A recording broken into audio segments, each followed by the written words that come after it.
Hello, film fans. Welcome to the Film vs. Film podcast. My name is Martin Harries, your host, and I'm joined by the film encyclopedia man, Boaz Dix. We are a couple of filmmakers on occasion, but mainly can't stop yapping about movies. On this podcast, every episode we pick a topic from a film that's coming out at the cinema or on VOD. Myself and Boaz pick our favourite film from that topic, or team up against a guest and battle it out to decide which film will become the greatest film of all time. If you enjoy this podcast, please leave us a 5-star review and subscribe. Please enjoy part 1.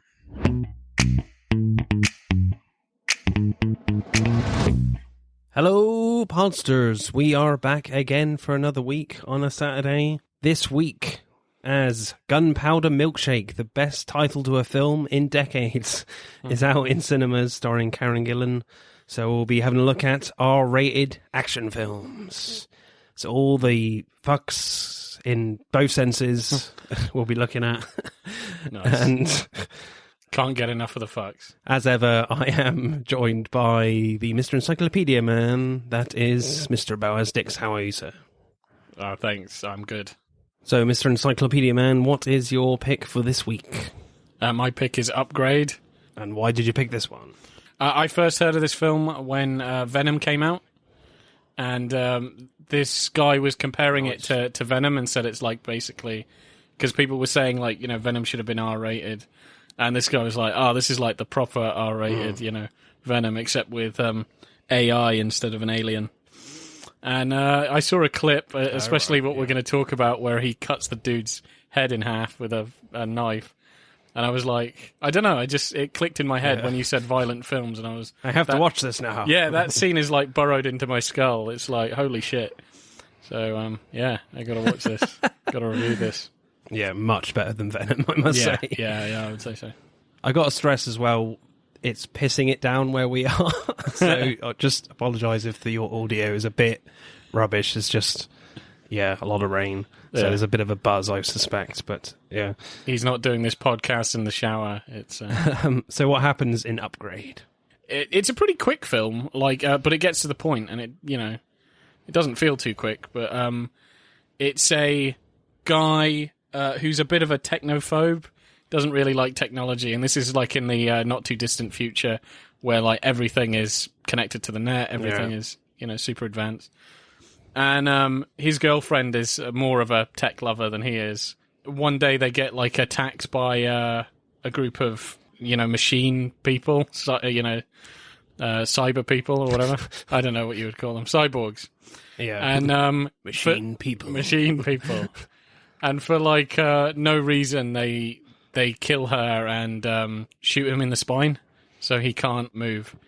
And then he gets an offer from, this guy that I think he's worked with or something. I can't remember if he worked with him, but I think his wife was a big fan of his. Yeah, I think that's why he sent her to see him. Anyway, he sort of says there's this experimental technology I've made, which you can put it in, it's a chip, you put it into your spine, and you can walk again. And he does, but that chip is actually sentient and helps him get revenge on the murderers of his wife. Yeah, and makes him into a kung fu machine kicking badass. Yes, it does. I really like this film. It really surprised me on how good it was. And then I had a look at who the director was, and I was like, oh yeah, it's that guy. It's directed by Lee Whannell, who's done the latest Invisible Man film. So, and I recently got that on DVD, actually, Blu-ray. Nice. So it'd be cool to watch that, and it's supposed to be really good, that. So, yeah, I really like this. I thought the action and the direction was really creative. I've never seen much like it before this. Yeah, I thought it was great. Let's get straight into directing then.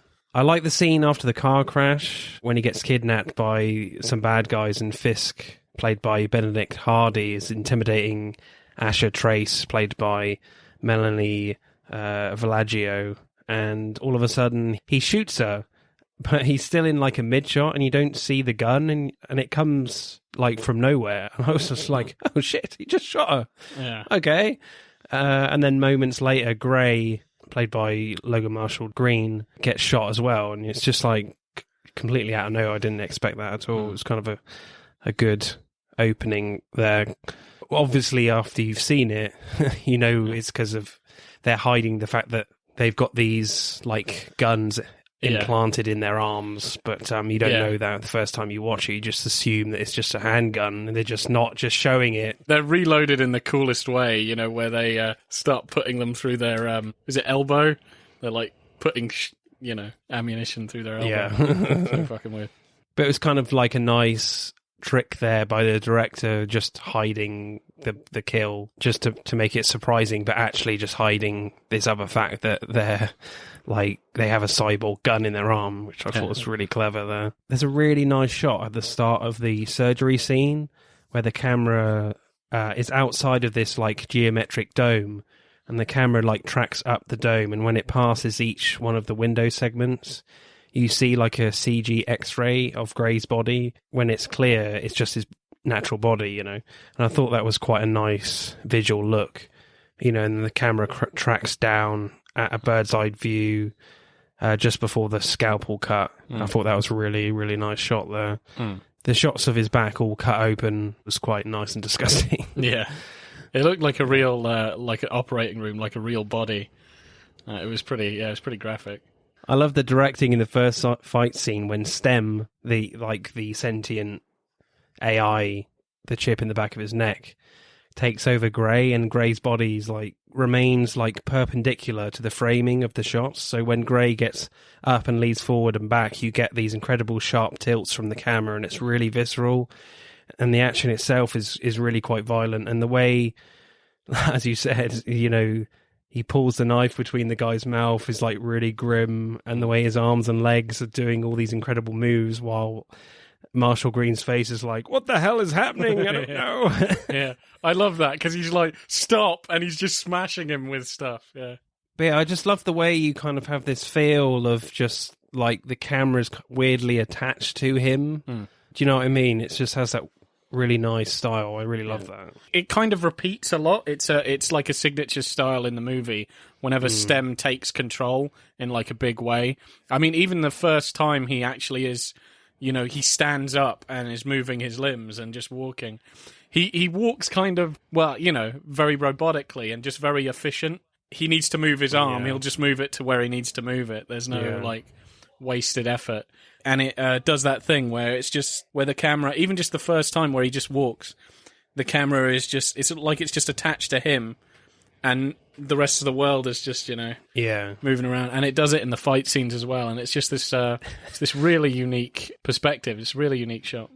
Yeah, I've never seen it before. Yeah. I mean, I've seen it in kind of like very sort of dreamy sequences in films, you know, like, it might just be something brief, but this is like it's a ever-present theme that keeps coming up, and it's very strange in the fight scenes. Yeah, definitely. I've never seen it used in a fight scene like that. So, pretty interesting.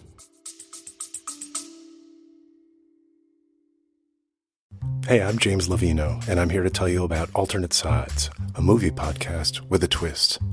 I've worked in the film business for 2 decades, but I haven't actually seen that many movies, and this has been driving my frequent collaborator, Sam, a self-confessed film snob, crazy. So every week, while he's stuck in his car trying to avoid getting a parking ticket, thanks to New York City's alternate side parking regulations, we discuss a classic film I've finally just gotten around to seeing. Alternate Sides, a new podcast about movies, parking, and a 25-year friendship, wherever you get your podcasts.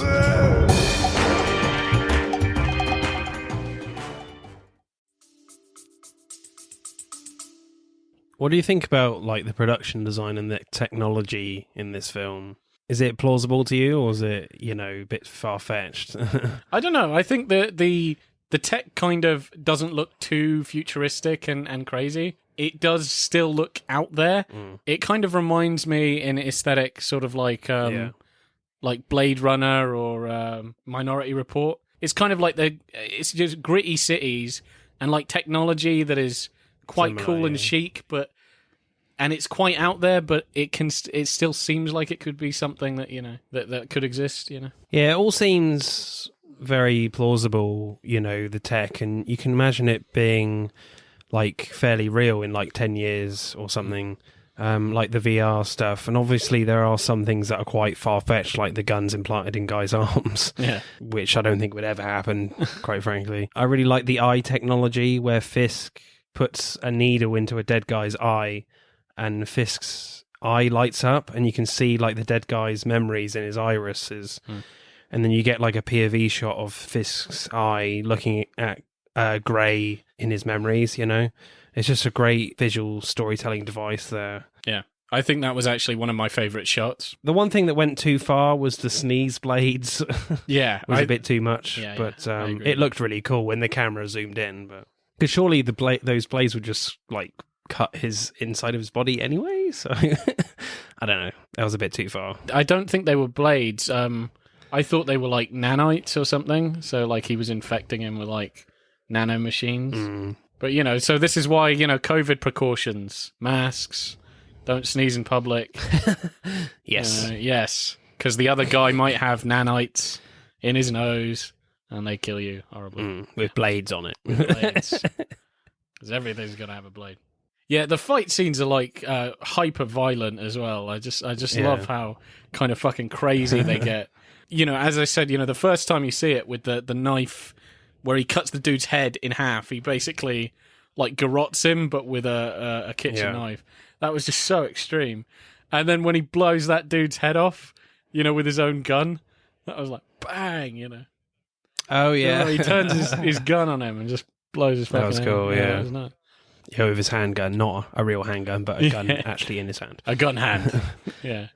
More like a shotgun hand or something. Yes, there you go. There's a really great shot where Gray escapes Fisk at Jamie's place, the hacker, and Gray does a load of like cartwheels and the camera just tumbles around him, on him, you know, at 360 degrees on its axis, and that looked really cool. I think the fighting style kind of reminded me a little bit of like some of the fights in Watchmen a little bit that we've done before. Like it's very sharp and precise punches and things. It kind of reminded me of that a little bit, that film Watchmen. Yeah. That we've covered already on Zack Snyder films. Yeah. Have you got a favourite shot then? I would say I did really like the shot where Fisk, you know, goes through the guy's memory banks, and that was a really inventive shot of having, you know, what he's watching in his iris. That was pretty amazing. Other shots that I really like, the whole car crash thing. I think even when you said when his girlfriend died, that scene was pretty good. I didn't really like the car crash that much. I thought it was kind of cool. I think it was a bit meh. I've seen way better car crashes. You know, I still thought it was a good car crash. Chases, rather. Yeah. Oh, wait, are you talking about the car chase? I mean car chase. Yeah, no, the car chase wasn't, you know... Yeah. Wasn't any... I meant, like, when he crashed at the beginning. He hit the bloody ceiling of the car. I thought that was pretty cool.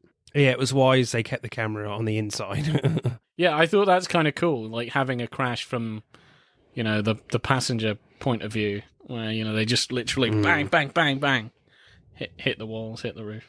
Well, that was pretty cool. Yeah, I think there's a director, like, knowing his limits as well. Yeah. Which is clever, I think. Yeah, it doesn't have the budget to, like, you know, show a car flip a bunch of times. I think my favourite scene...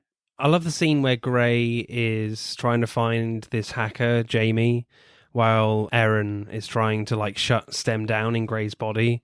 And when Gray is, like, crawling along the corridor, the camera keeps shifting on its axis, like, really sharply, like Stem's perspective is, like, shutting down. You know, it's similar to the fight scenes, but not in a good way for Gray. You know, I really love that creativity where the camera's just, like, shifting rapidly, just, like, trying to fight off Aaron's hacking. You know, I love that. I've never seen anything like that. I was just like, this is amazing. Yeah. So why did no one really talk about this film when it came out? I was like, I didn't hear much buzz from this film. Yeah, no. As I said before, I really only heard one review, and it was just because it was closer to the Venom thing, and he was like, you know, you should watch this instead. But yeah, no, it's a really cool film. Yeah, it's a shame it didn't get the recognition it deserved. I was just gonna say the fight choreography for like the last fight, that was pretty cool, especially when he kind of works out what's actually happening.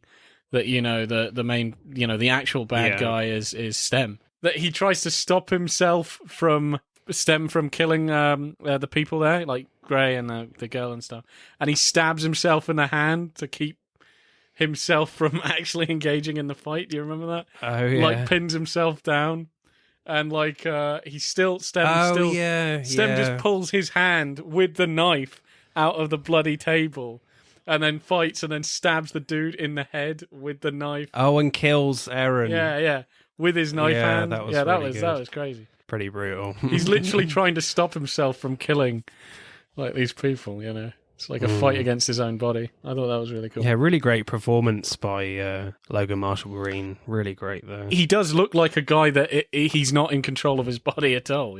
It's just amazing how he does that. But yeah. Score for me for directing. You know what? It's good, man. I think this director's got a real bright future, and I hope he gets like a really big gig in the future. Really looking forward to seeing Invisible Man with Elizabeth Moss. So I'm going to go like 9.1, I think. Yeah, I think that's a damn good shout. I was going to go 9, so I'm going to stick what was in my head. But yeah, definitely in the 9s.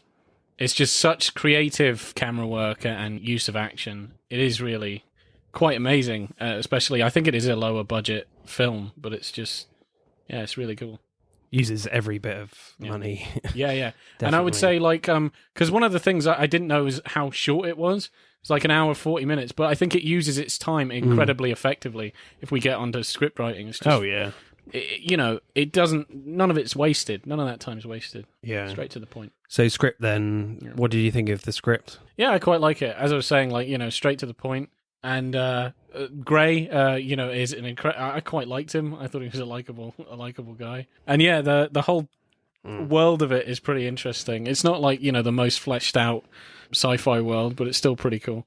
Yeah, and it's got quite a tight focus on a few characters. Yeah, and like the twist is, it's devastating for him. Yeah, I didn't see it coming. I thought that was a really good twist. It was a really effective 180. I actually really liked the end where we find out Stem was, behind the whole thing. I guess for some people they might have seen it coming, but I didn't. I don't know. I was just so into the film. I was like, oh shit, of course. All he wanted was a human body to evolve and was just manipulating Aaron and Gray. He's like Pinocchio. Okay. Yeah, he wants to be a human boy. Yes. To a certain extent, yes. Just less murdery. Yeah. And not made out of wood. Stem threatens to shoot Gray in the head, and then we cut to Gray in a hospital bed, and he's with his wife, Asher. And then you're like, oh shit, has he just killed him or something? And then we cut back to Gray, alive, but Gray's mind isn't there anymore. It's all Stem. And Stem has broken Gray's mind, and then Stem shoots the detective and kills Aaron. And it's like the film ends on a really sad note and a happy note at the same time. Yeah. Because Stem is like roaming free to do whatever the hell he wants to do, but Gray ends in a really happy place with his wife, eternally, It's kind of a really positive and bad end at the same time. And it was just like, this is really great writing. I'm loving it. Yeah, I do feel like the ending, it has that, it's like this emotional dissonance where you feel like, oh, this is horrifying, but actually, is this a good ending? I do feel emotionally conflicted at the end. You're like, well, I guess they've both got what they want. He gets to spend, his thoughts with his wife, but the bad guy has one. Because you have those moments at like the start of like Act 2 when he basically wants to kill himself. He's a quadriplegic. He's completely disabled, and he's just like, I just want to die now. My wife's gone. I can't do anything. Everything's just done for me. The end kind of reflects that a little bit with the fact that he's with his wife again, in his mind, but at the same time, his body's being completely corrupted. It's just a really, really great end to leave it. And I hope they don't do a sequel, to be honest. I would hate to see a sequel. I don't think you need a sequel to this type of film. No, that would just ruin it. But even like right at the beginning, before the movie really starts, there's a robotic voiceover, like voicing all of like the production companies involved in the film, which you would normally see as credits. And then they say the title, upgrade or whatever, and I've never seen that before. Yeah. And I was like, it was quite unnerving. Like this film was real. I was like, hang on, what the hell am I watching here? Yeah, no, it's weird. I've got to say, I have never seen introductory, credits just spoken, especially with the robot because it's the theme. And plus, it's a Blumhouse film, so they make a lot of like cool horror films at the moment. So that was nice to see that name attached. Yeah, I like the scene when Gray hears Stem's voice for the first time in his head, and Gray is like freaking out a little, and he says to Stem, "Do you have to talk?" And then Stem says, "If you don't want me to, I will not." And Gray says, "Okay, yeah, don't talk." Which is quite funny. Then moments later, he's talking to him again, like his silence was freaking him out even further. Yeah, because he's like, "So wait, I'm not crazy?" I thought it was great. I love the relationship between these Wait, you two, can talk now. He's like, "No, you're not crazy." Oh, great. Yeah, I do like their buddy cop talking between each other, communication, where dialogue. Yeah, like Gray is kind of the funny man and Stem is like the straight man. I think they have like amusing chemistry. There's a great bit like after the first fight, and Gray again is like freaking out. He's just thrown up, and he says like, "Okay, just give me a second, okay?" And then Stem says, "1 second has passed." I didn't mean a second. Just hold on for a minute, okay? Yeah, that made me chuckle. Yeah, that was good. I think one of my favorite interactions with Stem and Gray is actually while he's giving a badass speech. When he's in the bathroom and he's pretending like he is disabled, like he looks, and they're stabbing him and they're beating the crap out of him, or what have you. And then he just gets up and kicks the shit out of all of them. And then I love when he's just over the guy and he's like, yeah. And he goes, "You thought I was an invalid. Turns out I'm a fucking ninja." And then Stem is like, something like, "I am state of the art, but I am not a ninja." Yeah, that's my favourite line. Yeah, that was so funny. He says, "So you thought I was an invalid, but you didn't know I was a fucking ninja." Punch. And then Stem says, "While I am not state of the art, Gray, I am not a ninja." Yeah, I quite like that. That's quite a like Knight Rider sort of kit conversation. Yeah. You touched on like the final fight earlier, but I kind of like the way that fight was written and structured against Fisk, because Stem says like Fisk is predicting every move and he can't help Gray, and at the end like Stem says, "Do something, Gray," like Stem is panicking when Fisk has got his arm gun pointed to his face, so Gray has to use a different tactic. So Gray teases Fisk about killing his brother, jokingly, and then Fisk gets emotional, and then Gray gains the upper hand and kills him. I thought that was kind of a really clever way of getting around that. That was really good, that. Yeah, definitely.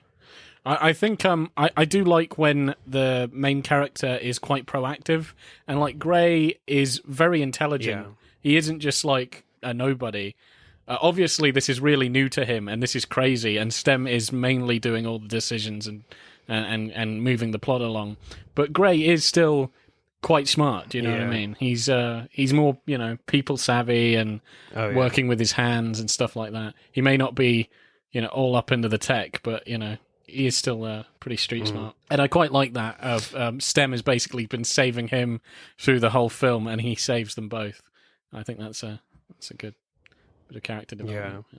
I think the only big negative I have about the script is the fact that there's a big case of fridging in this film. Yeah. Unfortunately. Do you know what fridging is? Yeah. Where the protagonist has a significant other who only really exists to be killed to provide motivation for the protagonist. Yeah, I think it's especially set into writing women, just writing them as victims and stuff. That's the only real shame about the script, but I'm not sure you can really get around that and still have this same type of film, I don't think, with that amazing ending. So that's the only big downside, because it's just such an unfortunate trope that a lot of films go down now, which is disappointing. But certainly this film is not one of the worst cases. I remember terrible case of it is in Kingsman 2, The Golden Circle. Such a bad film. Yeah. Where they literally just kill Roxy from a rocket. I was just like, what? That character was really cool in the first film, and you're literally just killing her like that. I'm like, what? Yeah. So at least this character gets a few lines. Yeah. But that's my only gripe. Have you got a favourite line then? Yeah, the one about him being a ninja. Have you said it already? Yeah, I've already said it. Yeah, I tend to say my lines quite early. Yeah.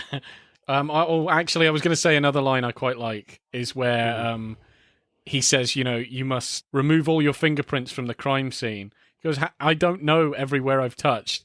I have recorded everywhere you have touched in the apartment. Do you know what I mean? Yeah. I quite like that. It's just like, yeah, this thing is cool. Yeah. Helps me get away with murder. I like his banter, actually. I was going to say this. I never said this, but between him and the detective, I thought they got on really well. Where she's very suspicious. Yeah. And she's talking to him. And I just like how he's like, well, how the hell am I going to kill anybody? I'm like in a wheelchair, But I just kind of like the teasing and stuff. You can go through my phone. It was all right. That character was a bit bland for me, but I didn't really care much when she died, to be honest. I was like, meh. Okay. Maybe that's being a bit harsh, but I guess with that, it could have been a bit more creative. I don't know. But score for me, I'll probably go like 8.7. I think what brings it up is like the incredible ending, but what brings it down is kind of the fridging, I guess. So 8.7, I think, is fair for me. Yeah. How about you, sir? I'm going to give this also a 9, actually. All right, acting then. I like Harrison Gilbertson's performance as Aaron Keane, like the billionaire tech guy who helps Gray at the start, who gives him the chip in his neck. He has this very like antisocial, creepy vibe to him when he comes into the the hospital near the start. All his movements are like weirdly slow, and you don't know if you can be trusted. It's just a very weird performance for me. Yeah. I don't think like terribly signposts that this guy's it is kind of very signposts that this is the bad guy. He shouldn't really be getting this chip, but obviously he's just being controlled by STEM. I liked his performance. Yeah, same. I think especially towards the end as well, he's quite, panicky and stuff. And, he obviously spills the beans about what's happening. I quite liked him. I thought he was pretty good. I really like the piece of acting from Logan Marshall Green after his surgery when he moves his arms and tries to stand up for the first time, and his limbs are trembling. And I think a little scene like that is it's harder than it looks to make it look convincing with the trembling. And I would say that's quite hard to do for an actor. Would you say? That's pretty hard to do. I would say it is. To make it look good on camera, I think that something like that would need a lot of skill and work and quite a few takes, I would say. Yeah. So that was quite impressive for me. Yeah, because you can sort of tell a premeditated tremble a lot of the time. I do get you. Yeah, I think his acting was really on point. Just everything. I believed his emotional journey as this character. I thought the character was great, and it was helped by that. Even just the choreography of just the fighting alone, and just when he's being controlled by STEM, even at the end when he turns into STEM, I just think he does a really good performance where it was all quite believable. I just really like his performance. Because even from that first shot, when you see when STEM is in full control, you kind of can tell immediately. Yeah. Before he even says anything that, hang on, something's not right here. He doesn't have to say a word. It's like you can just see it in his face that just something looks really wrong, And again, I think it's just how they've done it in the choreography and the physical acting of just STEM has this characteristic of he doesn't want to waste any sort of motion. So, when he's walking controlled by STEM, it's very specific. It's very controlled. He has this very overly straight back. Yeah. When he walks, and it's a little robotic, but not too much to look silly. And there's an incredible balance that Logan Marshall Green brings with the robotic movements and the natural movements. There's just a great balance there with his performance. Just really impressive. My favorite performance is Logan Marshall Green. Yeah. Really, I don't think anyone else comes close, I don't think. No. I think I agree. I think the only other actor that I thought, I don't know, might be kind of close is Fisk, the guy that plays Fisk. I did quite like the atmosphere from him, especially when he got like sanctimonious and like angry. But I don't think he really had enough camera time or anything not enough like screen that. time. No, not really enough screen time. Benedict Hardy. But I guess, he was after him, but I don't know. It was mainly his film, the main character's film. So score for me, I'll go like an 8.3, I think. Yes, Logan Marshall Green is really good, but that's about it. Like, everyone else is fine, Yeah. Logan Marshall Green is incredible, but there's like no one else really that matches his level. Yeah, so I'll go 8.3. He doesn't have a sparring match with anybody quite of his caliber as an actor, But, I mean, even the scenes where he's just on his own, they're just great. Yeah, maybe like maybe like an 8. Cool. Right, let's add up the scores then for Upgrade. It's a good score. Upgrade gets 52.1. That is a pretty good score. I think this one could be really tight. That's it for part 1. Thank you for listening. We hope you enjoyed it. Check out part 2 to see who wins. But don't stop there. Get involved and tell us what your favourite films are relating to the episodes. Send us a DM or comment on Instagram and TikTok at Film vs. Film Podcast, for Twitter at FVF_podcast. If you do, we'll give you a shout out on the next episode. If you're feeling really generous, you can buy us a one-off coffee at our Buy Me a Coffee account. Remember, please leave us a 5-star review and subscribe. Pod signing off.